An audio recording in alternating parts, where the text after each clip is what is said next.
Assalamualaikum adik-adik, selamat datang di channel LK Vega Terasu. Halo adik-adik, kali ini kita akan mengerjakan latihan contoh soal ANBK 2023 untuk jenjang SMP, MTS, paket B. Tentunya dengan kunci jawabannya kita coba kerjakan ya. Adik-adik bisa login dulu ke aplikasi Pusmendik, lalu diisi username-nya. Di video sebelumnya ada tata caranya. Lalu adik-adik bisa mencoba mengisinya. Mari kita coba isi bareng-bareng ya, bisa. Ini saya lewat ponsel ya. Kita bisa lihat ini. Ini soalan nomor 1 ya. Ini AKM literasi ya. Ada wayang entai, wayang kontemporer yang terinspirasi wayang Jepang. Adik-adik bisa membacanya. Wayang dikenal sebagai salah satu kebudayaan khas Indonesia yang telah eksis sejak beberapa abad lalu ya maaf.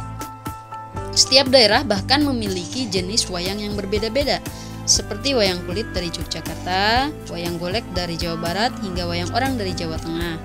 Namun, dari beberapa jenis wayang di Indonesia muncul satu wayang kontemporer baru yang cukup unik dari Bali, yaitu wayang ental. Adik-adik pernah dengar wayang ental?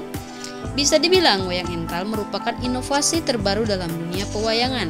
Dari segi pembuatan, wayang ental berbeda dari wayang pada umumnya, yakni terbuat dari daun lontar. Sedangkan dari segi bentuk, wayang ental memiliki bentuk 3 dimensi dan memiliki pagelaran sendiri. Wayang ental didesain khusus menampilkan badan wayang secara utuh, mulai tangan, kaki, hingga kepala yang semuanya dapat digerakkan. Sangat berbeda dengan wayang pada umumnya yang hanya menampilkan bayangan. Selain bentuknya 3 dimensi, wayang entai juga dibuat berukuran jauh lebih tinggi dibandingkan wayang pada umumnya. Biasanya wayang entai memiliki tinggi 1 meter dengan lebar 30 cm. Salah satu keunikan dari wayang ental terdapat pada ekspresi wajah dari setiap tokoh pewayangan. Wayang ental lahir dari pemikiran kreatif I Gusti Made Dharma Putra pada 2016. Wayang ental pertama kali dibuat dalam rangka tugas akhir kelulusannya di Institut Seni Indonesia Bali. Awal pembuatannya, wayang ental tidak langsung berbentuk 3 dimensi namun 2 dimensi. Barulah pada 2018 wayang ental berubah bentuk menjadi 3 dimensi. I Gusti Made Dharma Putra mengaku bahwa pembuatan wayang ental terinspirasi dari teknik permainan bunraku, sandiwara boneka tradisional dari Jepang. Kemudian teknik tersebut dikombinasikan dengan gaya wayang tradisional Bali. Tetik kesan bagaimana seorang dalang dapat menggerakkan wayang agar sesuai dengan karakter masing-masing tokoh wayang. Secara desain, wayang ental dibuat dengan menyerupai manusia yang menggabungkan teknik ulatan sumpe, ulatan yang dirajut sambung menyambung digunakan sebagai dasar, dan ulatan Jepang dalam pembuatannya. Ulatan adalah ekspresi, jadi pengertian ulatan adalah ekspresi wajah yang digunakan dalam membentuk wayang. Selain itu, perbedaan antara bunraku dan wayang ental terletak pada bahan bakunya. Jika bunraku menggunakan 3 helai daun lontar, wayang ental hanya menggunakan 2 helai saja. Keunikan dari wayang ental terdapat pada ekspresi wajah dari setiap tokoh pewayangan. Sumber referensinya ini kalian bisa baca. Ada ini, lalu ada dari Kemenkap juga, GoID. Nah, ini pertanyaannya. Apa yang menginspirasi I Gusti Made Dharma Putra membuat wayang ental? Nah, kalian bisa jawab, coba jawab. Kalau melihat dari tadi paragraf di atas, maka kalian mungkin mudah mengerjakannya ya. Apakah teknik ulatan sumpe dan ulatan Jepang, bunraku dari 3 helai daun lontar, teknik permainan bunraku dari Jepang, atau keunikan pada ekspresi wajah tokoh pewayangan? Maka jawabannya gampang sekali ya. Tadi teknik permainan bunraku dari Jepang. Kalian bisa langsung klik teknik permainan bunraku dari Jepang. Kalau kalian ragu-ragu, kalian bisa klik yang warna kuning, klik kuning. Tapi kalau enggak, tidak, jangan diklik yang kuning. Lalu kalian bisa ke soalan berikutnya, yaitu klik yang warna biru ini yang ada tulisan soal berikutnya.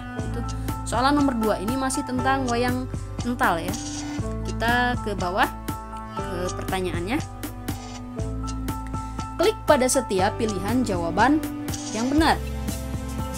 Jawaban benar lebih dari 1. Nah, kalau misalnya ini kotaknya itu warna kotaknya itu berbentuk persegi, itu biasanya jawabannya lebih dari 1. Tapi kalau kotaknya berbentuk bulat kayak tadi, itu jawabannya hanya 1 ya. Ini kan berbentuk persegi ya, jadi lebih dari 1. Petunjuknya juga jawaban benar lebih dari 1 juga ya. Pemilik wayang ental, bukan ya. Yang kedua, ekspresi wayang ental. Tadi ada ya, ekspresi wayang ental ya. Berarti kalian bisa klik ini. Penokohan wayang ental, itu juga iya ya, ental ya, penokohan ya. Terus ornamen juga, tadi ada ornamen juga kan. Jadi kita bisa klik ornamen wayang ental. Jadi ada 3 ya, ekspresi, penokohan, dan ornamen. Setelah kalian klik ini, kalian ke soalan selanjutnya nomor 3. Ini masih tentang seputar wayang ental juga. Ini pertanyaan. Klik pada pilihan benar atau salah untuk setiap pernyataan alasan yang sesuai. Yang pertama, sumber yang digunakan dalam teks berasal dari instansi pemerintah yang dapat dipercaya. Tadi ada ya, kemendikbud.go.id ini. Kita cek. Kemendikbud, maaf salah. Kemenparekraf.go.id ini berarti terpercaya ya. Berarti jawabannya adalah benar. Tinggal klik benar kalian. Yang kedua, informasi yang disajikan dalam teks merupakan pengetahuan umum yang harus diketahui masyarakat. Tidak juga ya. Jadi kita klik salah. Yang ketiga, teks menyajikan informasi mengenai wayang ental yang belum banyak diketahui oleh banyak orang. Betul ya. Kita ke soalan berikutnya, nomor 4. Ini tentang pengelolaan limbah B3. Apa itu B3? B3 merupakan singkatan dari bahan berbahaya dan beracun. Menurut Undang-Undang Nomor 32 Tahun 2009 tentang perlindungan dan pengelolaan lingkungan hidup, B3 diartikan sebagai zat, energi, dan komponen lain yang memiliki sifat konsentrasi dan jumlah baik secara langsung maupun tidak langsung dapat mencemarkan atau merusak lingkungan hidup, membahayakan lingkungan hidup, kesehatan, serta kelangsungan hidup manusia serta makhluk hidup lain. Selain B3, ada juga namanya limbah B3. Apa itu limbah B3? Sekilas sama ya. Mari kita cari tahu. Menurut California Department of Toxic Substance Control, limbah B3 merupakan limbah yang berpotensi membahayakan kesehatan manusia dan lingkungan. Limbah B3 dapat berasal dari sisa usaha dan atau kegiatan yang mengandung B3, baik dari sektor industri, pariwisata, pelayanan kesehatan maupun sampah rumah tangga. Beberapa zat yang termasuk B3 yaitu amonia, asam asetat, asam sulfat, asam klorida, asetilena, formalin, metanol, natrium hidroksida, termasuk juga gas nitrogen. Ini ada gambarnya ya. Kelihatan mudah menyala, reaktif, beracun. Kalian biasa cek ya. Ini ciri-ciri bahan B3. Nah, dari manakah sumber limbah limbah B3? Nah, PP nomor 101 tahun 2014 membagi limbah B3 berdasarkan sumbernya sebagai berikut. Ada sumbernya ya.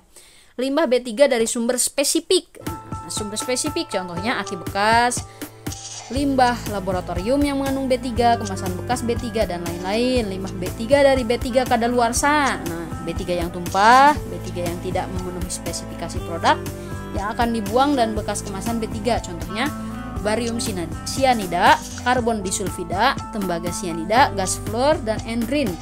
Limbah B3 dari sumber spesifik umum, contohnya pabrik pupuk dan bahan senyawa nitrogen, pabrik pestisida, kilang minyak bumi, dan pabrik petrokimia. Limbah B3 dari sumber spesifik khusus dapat berasal dari proses peleburan biji tembaga, biji nikel, timah putih, dan ipal atau instalasi pengolahan air limbah. Mengingat sifatnya yang berbahaya dan beracun, pengelolaan limbah B3 perlu dilakukan dengan seksama. Pengelolaan limbah B3 perlu dilakukan dengan tepat sehingga tidak memberi dampak buruk pada lingkungan. Ini sumbernya ya, disunting dari laman jogjaprov.go.id. Ini terpercaya ya, linknya ya. Ini ada sumber gambarnya. Pertanyaannya, pasangkanlah, ini yang nomor 4 ya, pasangkanlah sumber limbah B3 dan jenis produk limbah yang sesuai. Nah, ada ini ya. Ini berasal dari sumber spesifik. Tadi spesifik apa? Aki bekas ya. Kita klik ini, lalu kita klik aki bekasnya. Nah, ini akan berwarna biru. Warnanya nanti berubah-ubah. Berbeda-beda maksud saya. Terus B3 kadaluarsa dan B3 yang tumpah. Itu apa tadi? Tembaga sianida ya. Ada nggak di sini tembaga sianida? Nah, ada. Jadi kalian klik ini, klik tembaga sianida.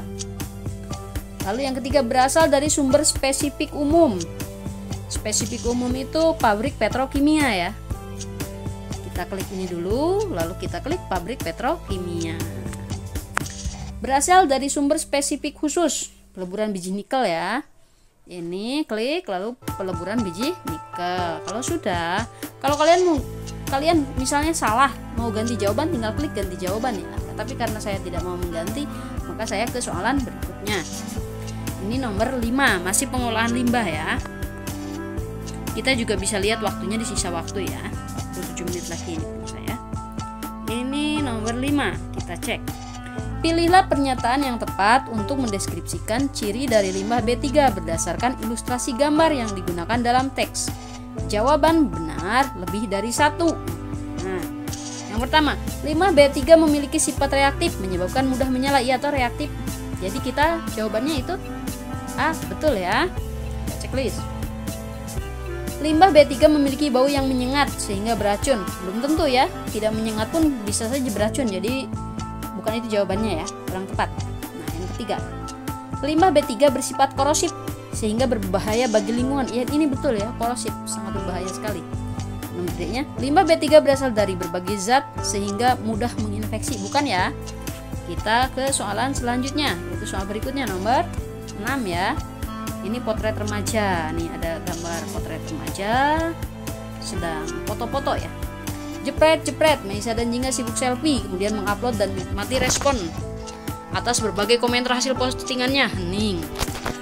Tak ada obrolan yang bisa kami bicarakan. Meisa dan Jingga telah sibuk dengan sesosok malaikat kecilnya, smartphone.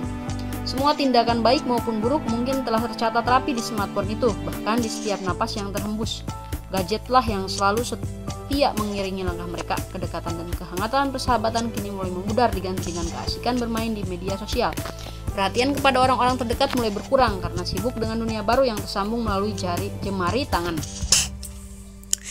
Merasa dekat dengan yang jauh, tetapi yang dekat justru terabaikan. Setiap detik ngelus-ngelus gadget mulu, jari telunjuk mondar-mandir kayak setrika. Emang gak takut keriting tuh tangan? Tanyaku memecahkan kebisuan mereka. Salah. Tanyaku memecahkan kesibukan mereka. Dari saudaranya udah keribo, Dinda, jawab Meisa singkat. Matanya masih fokus dengan gadget di tangan. Wah, MG hello, banyak yang like statusku, celetuk Jingga. Apakah kalian gak takut jika bangga dengan hal yang sia-sia? Pertanyaanku tak mampu mengalihkan perhatian yang diberikan kepada benda mungil yang bermukim di jemari mereka. Kenapa geleng-geleng kepala, Din? Tiba-tiba terdengar suara dari belakangku.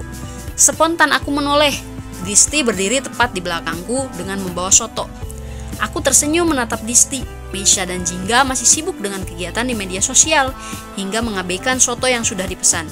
Disti mengucapkan doa basmalah dan perlahan menyantap soto bersamaku. Disadur dari sumber Astuti Leni Dwi 2019, cerita Bandung Wikipedia. Nah, siapa yang datang membawa soto? Tadi siapa? Disti ya.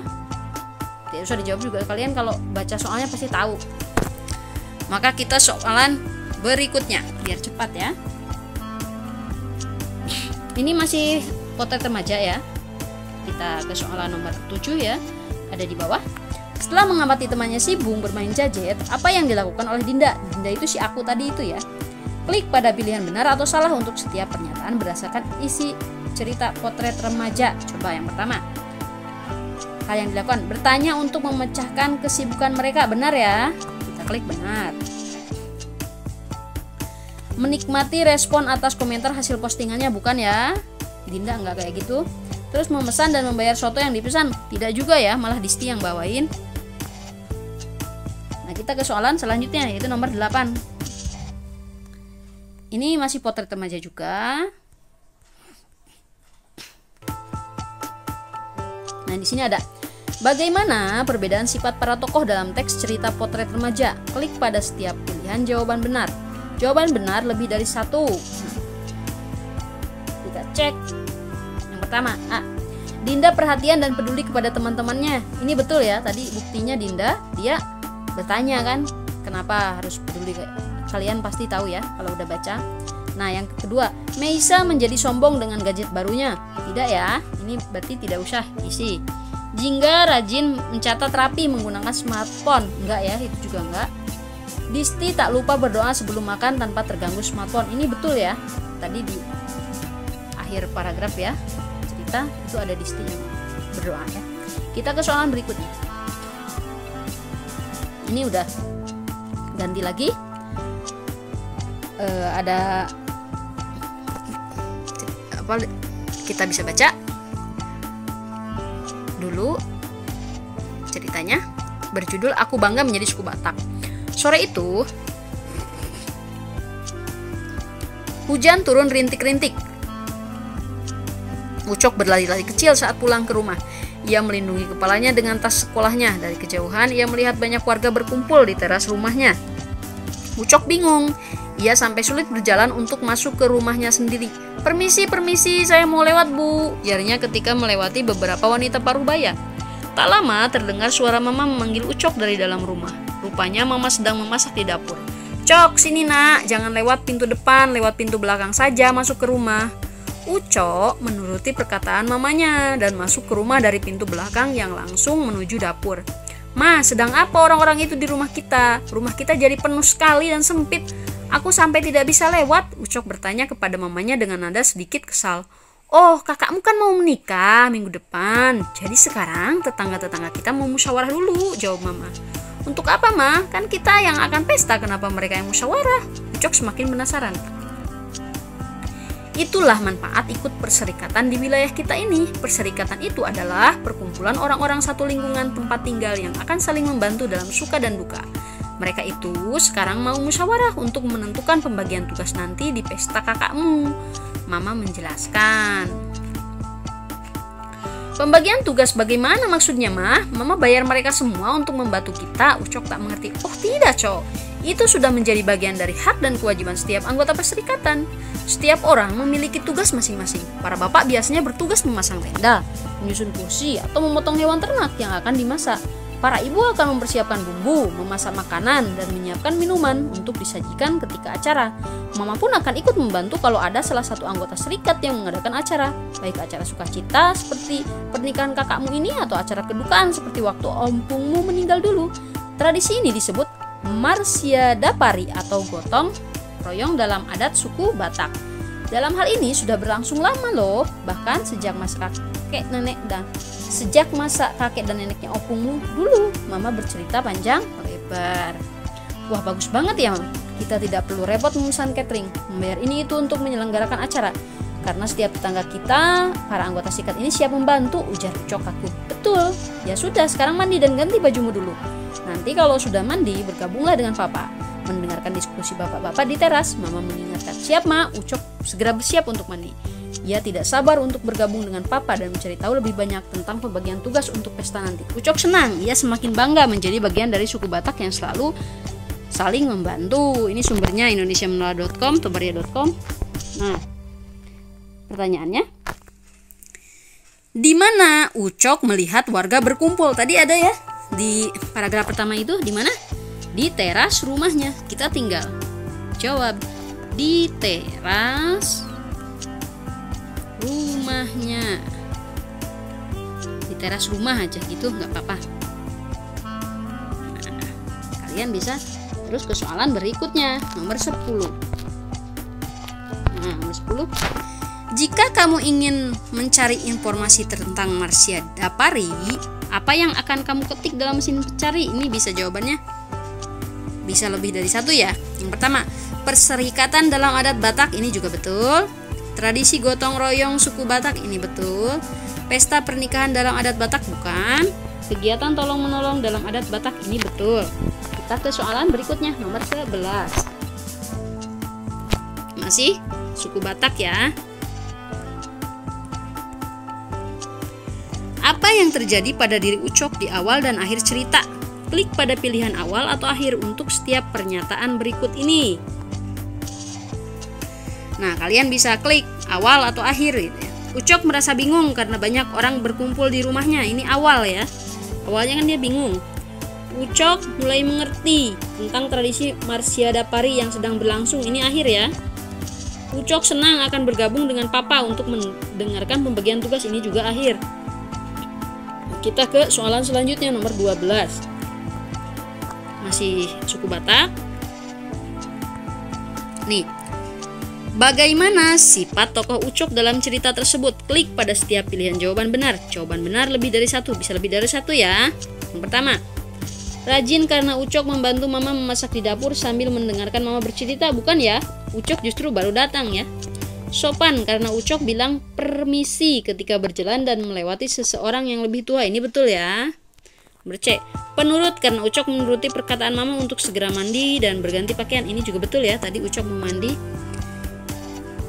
Terus, ingin tahu karena Ucok ingin tahu lebih banyak lagi tentang tradisi dalam suku Batak. Ini juga betul ya. Kita ke soalan berikutnya nomor 13, masih tentang Batak ya. Tentang aku bangga menjadi seorang Batak ya maksudnya. Gambar pertama pada teks belum tepat mewakili isi teks tersebut. Mengapa demikian? Klik pada setiap pilihan jawaban benar. Jawaban benar lebih dari satu. Coba yang pertama, yang A. Isi teks menyebutkan bahwa warga berkumpul di teras rumah, tetapi pada gambar terlihat warga berkumpul di ruang keluarga di dalam rumah. Ini betul ya. Pada teks disebutkan bahwa diskusi terpisah antara bapak-bapak dan ibu-ibu, namun pada gambar terlihat bapak, ibu, dan anak digabung menjadi satu. Ini bukan ya, ini salah ya. Nomor C-nya. Isi teks menyebutkan bahwa warga berkumpul di rumah Ucok pada sore hari, namun pada gambar terlihat situasinya sudah malam karena lampu menyala. Ini betul ya. Coba yang D. Pada teks disebutkan mama sedang memasak di dapur, tetapi pada gambar tidak terlihat ada orang yang sedang berada di dapur. Ini juga betul ya. Kita ke soalan nomor 14. Soal berikutnya. Ini baru lagi ya. Sistem kebut semalam, no way. Kita baca. Sepulang sekolah, Dinda berjalan keluar kelas dengan langkah lunglai. Ia kembali teringat pengumuman yang diberikan oleh Pak Adi dalam kelas tadi. 2 minggu lagi, kalian akan menghadapi ujian akhir semester. Persiapkan diri kalian dengan sebaik-baiknya. Belajar sedini mungkin, tidak perlu menunggu sampai sehari sebelum ujian untuk mempelajari materi yang ada. Sistem kebut semalam, no way. Jadi jangan santai ya. Dinda merasa tertohok dengan mendengar kata-kata itu. Sistem kebut semalam itu yang selalu ia lakukan selama ini. Belajar kebut semalam berarti belajar hanya dalam waktu semalam dan berusaha menguasai semua materi yang akan diujikan esok harinya. Dinda sering melakukan ini karena ia menunda-nunda untuk belajar sejak jauh-jauh hari sebelumnya. Contohnya, untuk ujian IPA hari ini, walaupun sudah tahu jadwalnya sejak 2 minggu lalu, Dinda memilih untuk menonton TV daripada belajar. Maka tadi malam Dinda mempelajari semua materi hingga pukul 1 dini hari. Ngantuk ya jadinya. Setelah ujian, Dinda sadar bahwa cara belajar kebut semalam tidak berhasil untuknya. Aku malah mengantuk di sekolah dan tidak bisa fokus mengingat materi yang sudah aku pelajari tadi malam. Aduh, hasil ujianku pasti jelek sekali, sesalnya dalam hati. Ketika baru melewati gerbang sekolah, terdengar suara seorang memanggil namanya, Dinda, Dinda. Dinda pun menoleh, ternyata Nana, teman sekelasnya. Ia berlari kecil untuk menyusul Dinda. Mereka berjalan pulang bersama. Dinda dan Nana memang bertetangga. Bagaimana menurutmu tentang ujian IPA tadi? Sulit ya? Sepertinya jawabanku ada 1 atau 2 yang salah, ujar Nana membuka percakapan. Dinda terdiam sejenak sebelum menjawab dengan lirih. Kalau jawabanku sepertinya hanya 1 atau 2 yang benar. Nana terkejut mendengar pengakuan Dinda. Ah, masa? Ya, sayang sekali Dinda, ujian IPA tadi akan mempengaruhi nilai akhir pelajaran IPA di rapor. Memangnya kamu belum belajar sama sekali? Tanya Nana prihatin. Mereka melewati warung Mbok Darmi ketika Dinda mulai bercerita. Aku menunda-nunda belajar, walau kita punya waktu 2 minggu untuk mengulang pelajaran. Baru tadi malam aku belajar untuk ujian ini. Aku berusaha mempelajari materi dari 3 bab materi ujian dalam beberapa jam saja, sehingga hasilnya tidak maksimal. Tadi pagi ketika ujian aku tidak bisa fokus sama sekali. Aku lupa apa yang aku pelajari tadi malam dan aku pun mengantuk karena kurang tidur. Nana menggeleng-gelengkan kepalanya. Dinda, menurutku kamu jangan mengulangi perilaku tersebut. Itu tidak baik untuk kesehatan. Aku biasa belajar 30 menit setiap sore. Walaupun tidak ada PR atau ujian, aku mengulang pelajaran membaca buku catatanku. Aku juga belajar di kamar tanpa ada TV, supaya aku nyaman dan bisa fokus dalam belajar. Lain kali kita belajar bersama yuk. Kamu boleh datang ke rumahku. Kita janjian ya. Tiba saatnya untuk berpisah karena mereka sudah sampai di depan rumah Nana. Oleh karena itu, Dinda mengucapkan terima kasih kepada Nana sebelum melanjutkan perjalanan pulangnya. Dinda merasa bersemangat untuk belajar bersama Nana jika ada ujian berikutnya. Untuk ujian tadi pagi, nasi sudah menjadi bubur. Tidak ada lagi yang dapat Dinda lakukan untuk memperbaiki nilainya. Dinda akan menceritakan segalanya pada ibu dan berjanji pada dirinya sendiri untuk tidak mengulang cara belajar dengan sistem kebut semalam. Nah, sumber gambarnya ada ya. Nah, siapa yang memberikan pengumuman mengenai ujian akhir semester? Apakah ibu, Apakah Nana, Dinda, Pak Adi? Pak Adi ya. Kita ke soalan selanjutnya, yaitu nomor 15. Nomor 15. Nah, ini pasangkanlah peristiwa di mana Dinda mengalami peristiwa berikut ini. Pasangkanlah peristiwa yang dialami Dinda dengan lokasi yang sesuai berdasarkan cerita. Jadi kalian pasangkan ya. Mendengar suara seseorang memanggil. Nah, di mana? Di depan gerbang ya. Di depan gerbang. Kita cari di depan gerbang sekolah. Wadah. Kita klik ini, kita cari di depan gerbang sekolah. Terus yang kedua, mengucapkan terima kasih kepada Nana. Nah, di depan rumah Nana ya, mengucapkan terima kasih kepada Nana di depan rumah Nana. Terus yang ketiga, mendengarkan pengumuman dari Pak Adi di dalam kelas ya, mendengarkan pengumuman Pak Adi di dalam kelas. Nah, bercerita kepada Nana tentang kebiasaan belajarnya di depan warung Mbok Darmi ya. Kita cari di depan warung Mbok Darmi, ada nggak? Oh itu. Nih, kita ke soalan berikutnya nomor 16. Ini masih tentang Dinda. Nah, berdasarkan informasi dalam teks, apa yang akan Dinda lakukan setelah berbicara dengan anak? Klik pada setiap pilihan jawaban benar. Jawaban benar lebih dari 1. Pergi ke rumah Nana untuk belajar bersama karena ada ujian, belum ya? Berterima kasih kepada Nana atas saran dan nasihatnya untuk Dinda, belum juga ya? Mengikuti teladan Nana dan rutin belajar selama 30 menit setiap hari ini. Tadi Nana kan menyarankan 30 menit setiap hari. Itu betul ya. Bercerita kepada ibu mengenai ujian IPA hari ini dan kemungkinan hasilnya ini ya. Tadi kan dia mau bercerita juga kepada ibu katanya. Kita ke soalan berikutnya nomor 17. Masih tentang Dinda. Nah, apa perbedaan antara Nana dan Dinda? Klik pada pilihan benar atau salah untuk setiap pernyataan berikut ini. Nah, Nana memiliki 1 atau 2 jawaban salah dalam ujian IPA, sementara Dinda menjawab 1 atau 2 soal dengan benar dalam ujian IPA. Benar ya. 2. Nana belajar selama 30 menit setiap sore walau tidak ada PR, sementara Dinda belajar pada malam hari sebelum waktu ujian. Ini juga benar. Nana belajar di depan TV, sementara Dinda belajar di dalam kamarnya. Ini salah. Kita ke soalan berikutnya, nomor 18. Salah satu sahabatmu sering menerapkan sistem belajar kebut semalam seperti Dinda. Dinda, sebagai sahabat, cara belajar seperti apa yang sebaiknya kamu sarankan kepadanya? Nah, kalian bisa jawab. Belajar dengan rutin selama, ini menurut paragraf tadi ya, cerita tadi selama 30 menit. Belajar dengan rutin selama 30 menit setiap hari.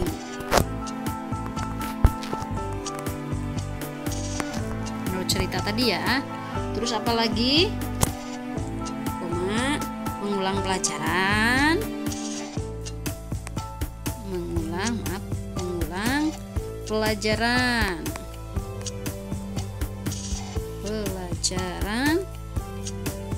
Dan membaca buku kayak Nana tadi ya, dan membaca buku catatan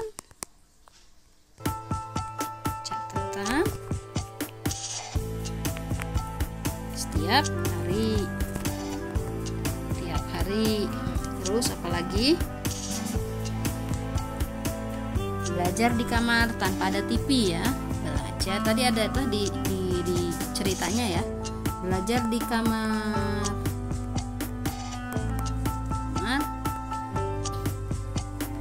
tanpa ada TV biar fokus. Dengan kata-kata kalian nggak apa-apa, fokus belajar. Tidak harus sama dengan ini, dengan kata-kata kalian tidak apa-apa. Persoalan berikutnya. Hobi unik jurnalis. Menulis jurnal kreatif. Maaf salah. Ini ada gambarnya ya. Membuat jurnal, sumber jawab pos. Jurnal kreatif mau dibaca? Silakan kalian baca sendiri ya. Jurnal kreatif memang terdengar cukup asing di telinga masyarakat Indonesia, tapi jika yang digunakan adalah istilah menulis di hari, tentu semua orang pasti akan mengetahuinya. Apabila selama ini kalian masih menganggap menulis jurnal merupakan hobi sederhana, sebaiknya pikir-pikir lagi, sebab untuk membuat jurnal yang menarik butuh pernak-pernik serta perlengkapan yang banyak. Semakin menarik hiasan yang ada dalam jurnal, maka akan membuat penulis semakin bersemangat untuk mengisinya, sebab sebagian orang menyukai keindahan visual namun hidupnya tidak estetik. Menghias jurnal akan memberikan kesan tersendiri. Semakin cantik jurnalnya, semakin penulis bersemangat untuk menghias dan mengisinya. Peralatan yang dibutuhkan untuk menulis jurnal harus menggunakan buku yang memiliki kertas cukup tebal dan serat yang rapat, sehingga saat menulis menggunakan spidol tidak akan tembus ke halaman selanjutnya. Untuk keperluan menulis, biasanya pegiat jurnal kreatif menggunakan pulpen yang harganya hampir 20.000 untuk satu pulpen. Selain itu, jurnal kreatif memiliki ciri khas, yaitu penggunaan ornamen-ornamen untuk mempercantik halaman buku. Penggunaan ornamen pun tidak sembarangan. Harus benar-benar dipikirkan bagaimana tema dan paduan warna yang akan digunakan dalam jurnal. Sebenarnya, untuk urusan menghias memang sangat didasarkan pada kreativitas masing-masing individu. Jika ingin warna-warni dan tema yang campur aduk pun tidak masalah. Toh itu masalah selera dan bisa disesuaikan dengan perlengkapan yang sudah dimiliki sebelumnya. Kebanyakan para peminatnya cenderung memiliki stok untuk ornamen-ornamen hiasan pada jurnal mereka. Hal ini tentu cocok dilakukan apabila kalian memang bisa secara rutin menulis serta menghias jurnal, karena akan lebih hemat dibanding jika harus membeli barang baru tiap akan melakukan journaling. Meskipun terkesan hobi yang sederhana, jurnal kreatif memiliki manfaat sebagai terapi untuk melepas penat dan sarana mengasah kreativitas. Dengan terbiasa menulis jurnal, jadwal dan rencana kita akan lebih tertata, dan bagi orang yang sering lupa dengan hal-hal yang akan dikerjakan, jurnal ini akan bermanfaat sebagai alat pengikat sehingga tidak ada pekerjaan yang terlewat. Nih, mojok.co ya. Jawa Pos juga. Nah, pertanyaannya, apa kata kunci yang dapat kita gunakan untuk mencari sumber informasi terkait hobi unik menulis jurnal kreatif? Kita jawab kreativitas menulis jurnal, ada nggak? Ini B, kita langsung aja ya ke B. Kita ke soalan berikutnya karena waktunya sudah menunjukkan 27 menit lagi ya. Kita ke soalan nomor 20. Apa saja peralatan yang digunakan untuk menulis jurnal kreatif? Klik pada setiap pilihan jawaban benar. Jawaban benar lebih dari satu. Yang pertama, buku yang memiliki kertas cukup tebal, ini betul. Jadwal rencana yang tertata, bukan. Pulpen yang harganya hampir 20.000, ini betul. Ornamen untuk mencetak buku, betul. Soal berikutnya,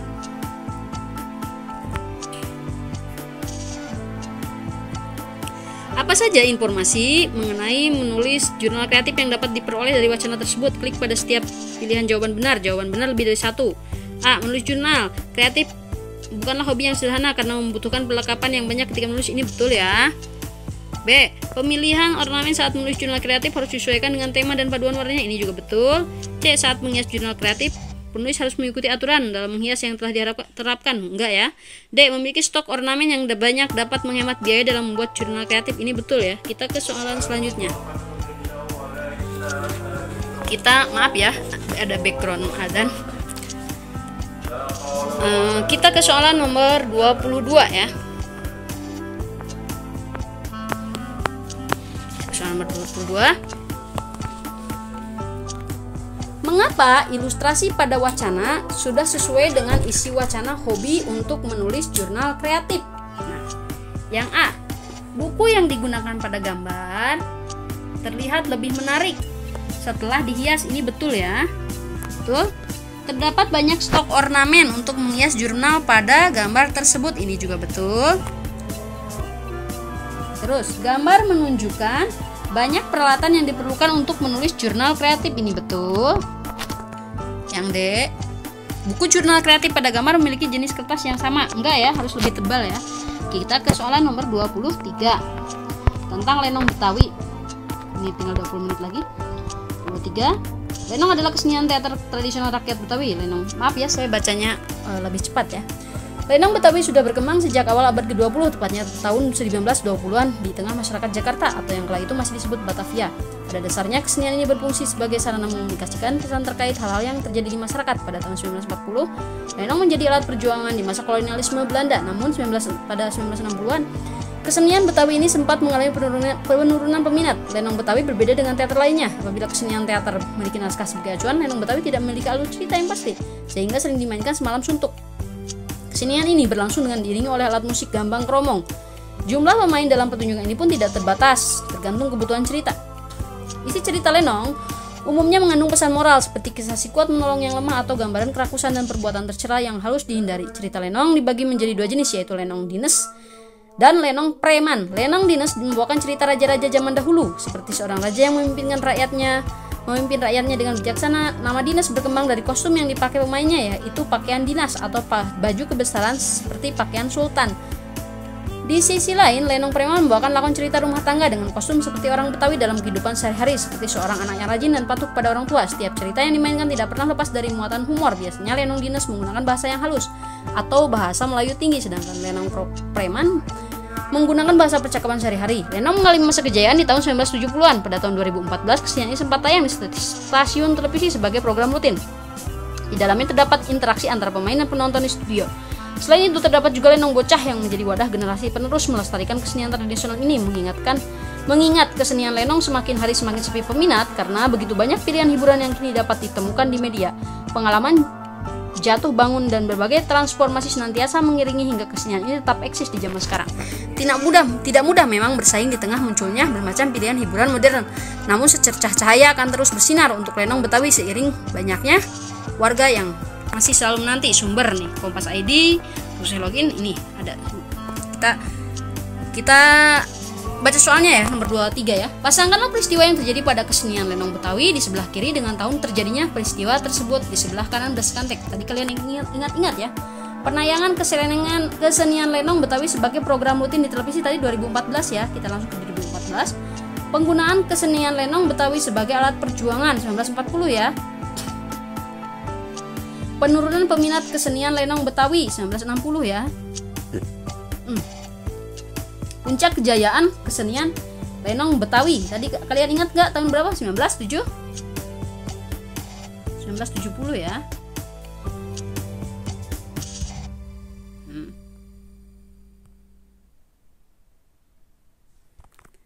Ini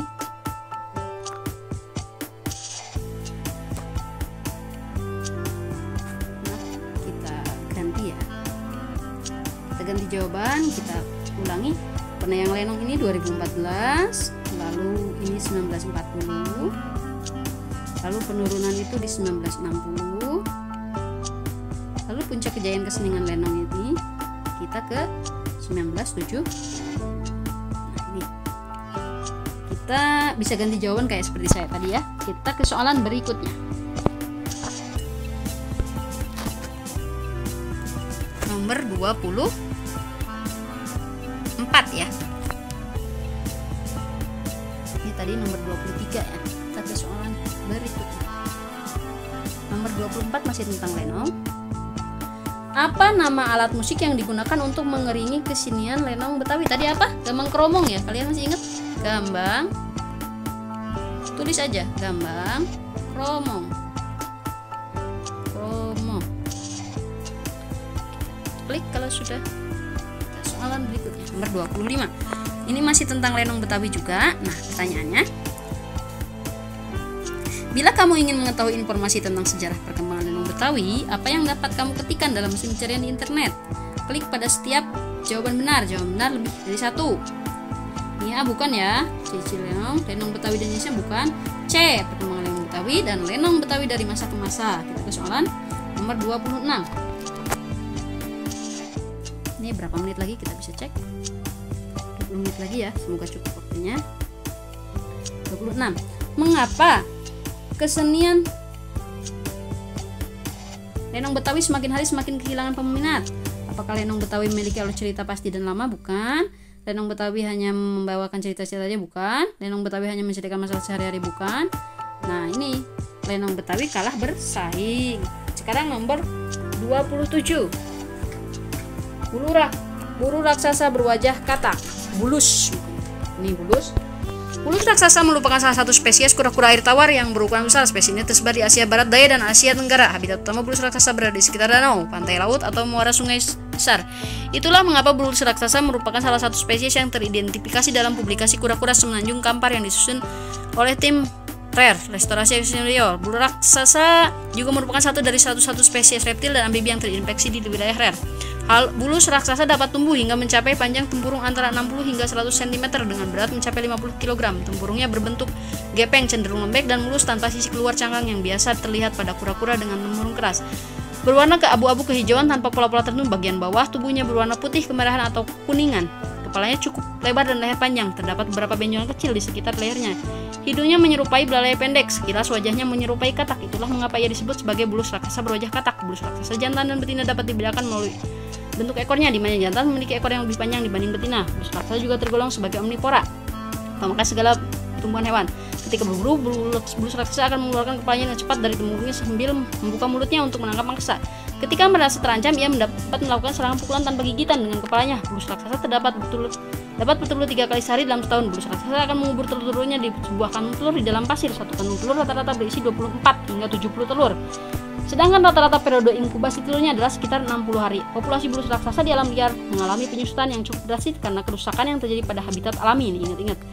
Mereka serta maraknya perburuan liar di wilayah Semenanjung Kampar. Tim PRR fokus dan konsisten memberikan edukasi kepada masyarakat lokal untuk melakukan metode penangkapan ikan yang lestari, termasuk dengan menjaga spesies kura-kura ya. Coba kita nomor 27. Mengapa bulus raksasa menjadi salah satu spesies yang teridentifikasi dalam publikasi kura-kura Semenanjung Kampar? Bulus raksasa memiliki habitat sekitar danau atau pantai laut. Ini betul ya. Kita langsung ke nomor 28, masih tentang bulus raksasa. Bagaimana ciri tempurung bulus raksasa? Klik pada setiap pilihan jawaban benar. Jawaban benar lebih dari satu. Nah, yang pertama, tempurung mulus tanpa sisi luar cangkang. Ini betul ya. Tempurung berbentuk gepeng, cenderung lembek. Ini juga betul.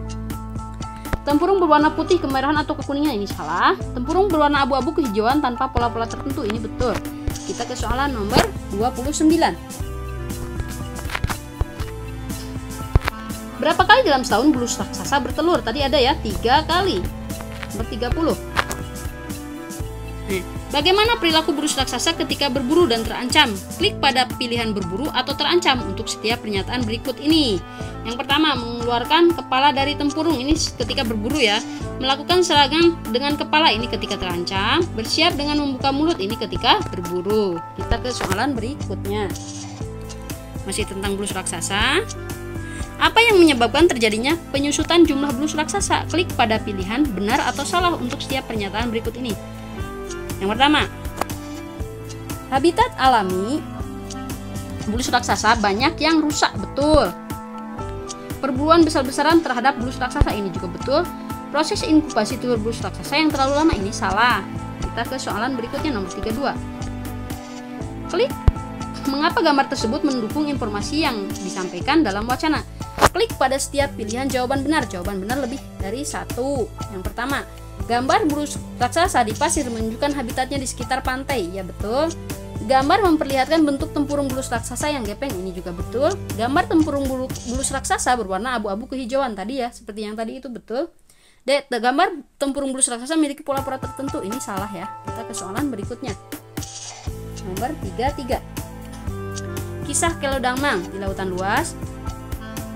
Itu hiduplah kakak beradik kepiting bertapa bernama Kelo dan Mang.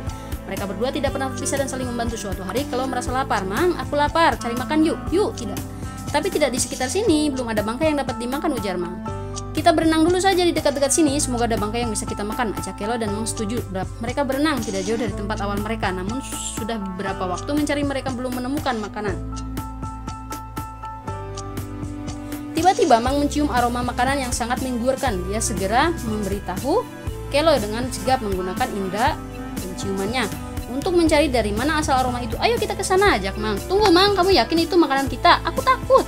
Jangan-jangan itu hanya sampah plastik yang baunya sama seperti bangkai yang merupakan makanan kita.